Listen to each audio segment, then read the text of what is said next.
Hello, everyone, and welcome to this first edition of the Andy Foster Coaches Show, brought to you by Record Printing. I'm your host, Josh Sackner with SUXSports.com, and joining me, one of the best sound bites you will get in high school basketball in Siouxland, head coach of the Heelan Crusaders, Andy Foster. Coach, thanks for being on the show with me. Most definitely. Thank you for the invite. Now, before we talk basketball and go into the rivalry game on Thursday night, Sure. we got to talk about last week when we announced that we were having this show. And the Heelan Basketball Twitter account brought up some things to us, some topics that we needed to go over. They did. Now, the first one that we have is the art of pickleball. Now, I have never played pickleball. It's like tennis on a badminton court, something to that extent? It's table tennis on steroids. It's biggie-sized table tennis. Right. Imagine playing ping pong, but you're standing on the table. Right. Yeah. Right. That's what I was saying. And I mean, where does pickleball rank in your list of sports that you like to play? I love it. The kids love it. I will say, as a PE teacher here, instructor here at Heelan, we play pickleball often, and whenever we do, there's usually good energy in the gym. The kids enjoy it, so it's good. It's nice. So we have a tournament. We try to get a tournament done every hour. Sometimes it has to stretch into the next period with that class, but it's a good game, man. All right, maybe we'll have to pickleball it up next time. I'm not sure.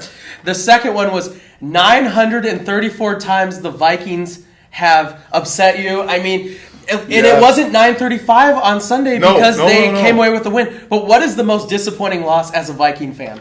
The old one bar, Gary Allen missing the Gary kick. Anderson? Gary Anderson missing it? Yeah, there's so many. But Vikings fans out there know that we have been rebuilding for quite some time.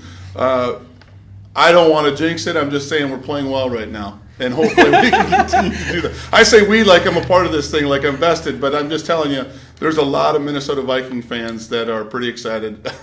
But yeah, there's been so many downers as a Vikings fan. So many moments that aren't the best. I understand. We've seen them all. Yeah. Now, talking about Twitter, there was something really cool that I saw on Saturday, and it was after that difficult double overtime loss to AL that your players showed up to watch your kids play basketball the next morning, I think it was. Yeah. And I just thought that was really cool. And what does that say about your players? I was totally shocked. I didn't know anything about it.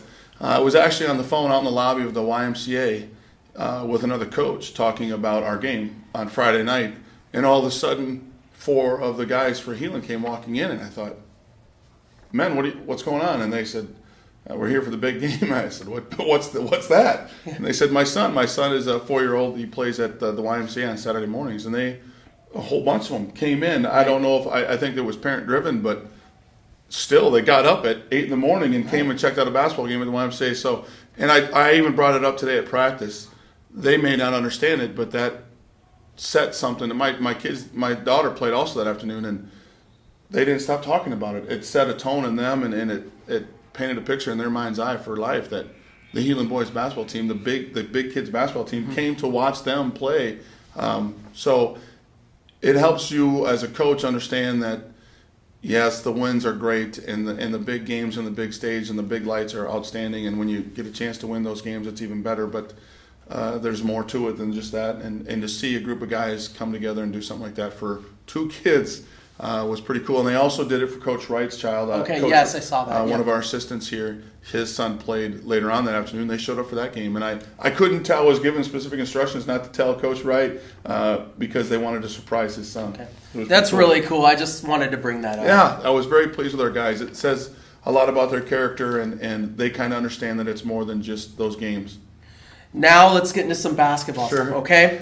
So, obviously, a difficult loss against AL on Friday night, and that was your guys' second loss in just a matter of a week. I mean, how do you guys kind of bounce back from that, and what have you told your team? We had a good visit this morning, or this afternoon before practice.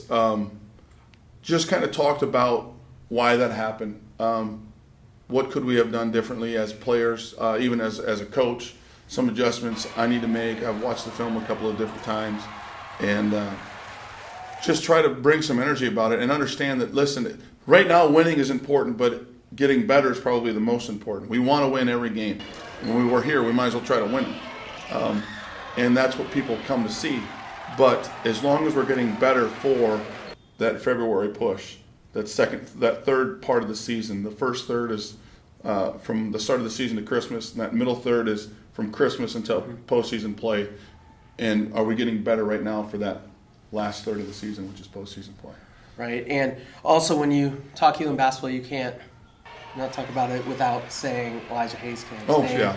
And Elijah has had double-doubles in all but 2 games, and he had 38 points against AL. I mean, what improvement have you seen from him as a player this year? I should preface by saying that late that night, falling short Friday was a tough pill to swallow, and none of the guys were too excited about it as myself either.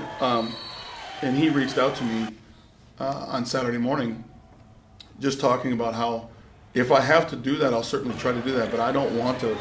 I would much rather, and this is coming from him, he said, I would much rather us have 4 guys scoring 10 points than 1 guy scoring almost 40. And I tip my hat to him, but he also understands that he has to be the guy that's going to be receiving all the attention as far as defensively. They're going to be sending all kinds of things at him, whether it's a zone and possibly a box and 1, triangle and 2 type of stuff. But no, as far as what I've told him, we just talked about be assertive. Go get the basketball, want the basketball, go get it and try to do something with it, whether that's taking a shot or setting your teammate up for success. Obviously, his ability to rebound the basketball can't go without mention. And then just try to do something with it. Don't stand back and hide. Don't let the game come to you so much. Go get it. Right. Well, we enjoy watching him as well as the rest of the team. It's a lot of fun. So, Coach, we'll take a quick break to recognize our sponsor, Record Printing, for making this show possible. We'll have more when we come back from Coach Andy Foster. Record Printing. We help businesses do business. One way that we made printing easier is we broke into the internet. Won't tell you. Placing an order with Record Printing is as easy as logging in, submitting a new or reoccurring order, and we'll even save everything to make it easier for next time. Now, sit back, relax. We got this. This is what we do. Record Printing in record time. Welcome back to the Andy Foster Coaches Show. Now, we have a big showdown on Thursday night at 7:30, Heelan at East. Now, Coach, how do you get prepared for a rival game like this? And East has been dominant in this series. Yes, and, they have. There's a lot of conference title things at stake here, too. So it's very early, but you guys are the top 2 teams right now. So yeah, they obviously early in the season we hosted them here, and it's always great to play a team early because they may not have everything in. Some things they might not, they may be making adjustments yet. We got to win here, but as you just mentioned, there's not many wins over at East over the last few years. So we're going into an environment that's always full of energy. I don't want to say hostile, but it's always a great environment. It's a great sport environment. It's great for the community. It's great for the kids. And now we've gotten a win on them, so they're going to be out for even vengeance, even more so. We just have to be smart, take care of the basketball, and recognize situations. I know that they're going to come at us with all kinds of different defenses. I know that we've got to be prepared for whatever's put out in front of us, so we're talking about all kinds of different things. And then our guys, we know each other.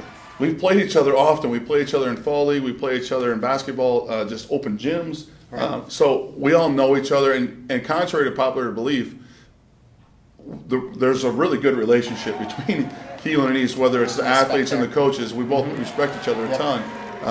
We know each other so well, almost probably too well, to be honest with you, and makes you think probably too much. But at the end of the day, the ball's gonna start rolling around. We're gonna pick it up and play with it. The clock's gonna run, and hopefully some things happen for the good. And at the end of the day, I mean, you want to win. You want to win by 20, but I also want to give us a chance. Hopefully, we have a chance when it's 60-60 with 3 minutes to go. We can win the game. And what are some keys to coming away with a win? You guys have not swept East since the 2009-2010 season. Thanks for bringing that up, brother. I'm sorry. We have to bring up some things. Totally agreeable. First you have to control Van Rees, and you have to somehow keep Aiden Van Rees. I've been kind of keeping an eye on those guys after we've played them because we have to work on the guys that we're about to play and the teams we're facing most recently. But now that they're in front of us, they're playing at a high level. They just went up to Sioux Falls and beat the number 1 team in the biggest class in South Dakota. They've had some great wins. So we know that we have to, first, like Ed mentioned, control Van Rees, slow down Aiden Vanderloo, take care of the basketball, try to get some open floor looks, some transition baskets, and then just defensively keep other guys in check. And I hate to say the term other guys, the Petersons, the Cole Taylors, the Hilldalls, they're bringing in Dunstan off the bench. Guys like that are very capable of making 10, 15, maybe even 20 points. So I don't want to say other guys, but you have to keep everybody in check. There's nobody you can't guard. Often teams you'll play, there's somebody that you can help off of or somebody that you don't have to guard until they get the catch. Nobody on that team is like that. You have to guard everybody before they get the catch because they're going to be setting screens, they're going to be moving well without the basketball, so you can't fall asleep on anybody.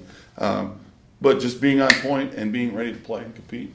Yeah, we look forward to that game. It'll be a good one. It'll be a good. I'm just hoping that, last year we went over there and before you know it was 13-0, and I had called 2 timeouts, and we're running out of timeouts here. I don't know what else to tell you. And we competed thereafter, and I think we lost by 13 points. Right. So if we won't, a good start's huge. Well, thanks, Coach, for joining us. We always love to talk to you. You bet. Thank you. Thank you, everyone, for tuning in. You've been watching the Andy Foster Coaches Show.